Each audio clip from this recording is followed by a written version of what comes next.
N'investis pas dans la crypto-monnaie ou la bourse si tu es africain. Il y a deux catégories de biens.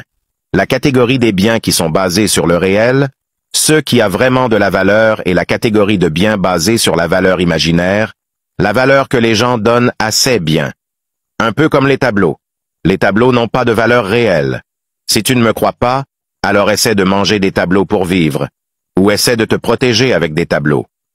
Ou encore essaie de produire l'électricité dont tu as besoin avec des tableaux. La seule façon de pouvoir produire de l'énergie avec des tableaux est de les brûler. Tu vois? La seule façon de donner une réelle valeur à un tableau est de le brûler pour ensuite l'utiliser pour se réchauffer. Les objets d'art faits de la main de l'homme avec des matières basiques comme le bois, le papier, n'ont pas de réelle valeur.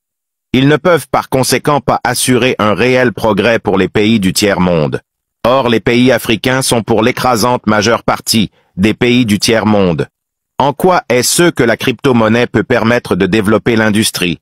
En quoi est-ce que la bourse lutte contre la faim en Afrique? Nous avons besoin du concret sur notre continent. Ce sont les pays déjà développés qui peuvent se permettre de donner plusieurs millions pour une monnaie virtuelle comme le Bitcoin. Un grand nombre de mes frères africains me disent qu'ils veulent investir dans le Bitcoin. Au fait, il y a quelques années de ça, moi aussi j'étais aveuglé par ces choses. Heureusement, j'ai fini par comprendre à quel point c'est absolument inutile pour l'Afrique.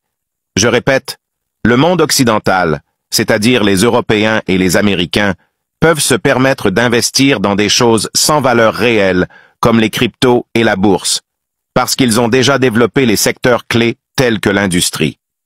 Si tu as du mal à investir dans le réel, le concret, je t'invite à t'abonner à la chaîne et à me suivre aussi sur Instagram. Je te montrerai toutes les stratégies à adopter pour être indépendant financièrement. Je le ferai gratuitement. Non, au fait, il y a un prix à payer. Tu es obligé de réussir et d'aider un autre frère africain à réussir. Vive l'Afrique. Vive tous les pays d'Afrique et surtout vive l'Africain qui développe son continent.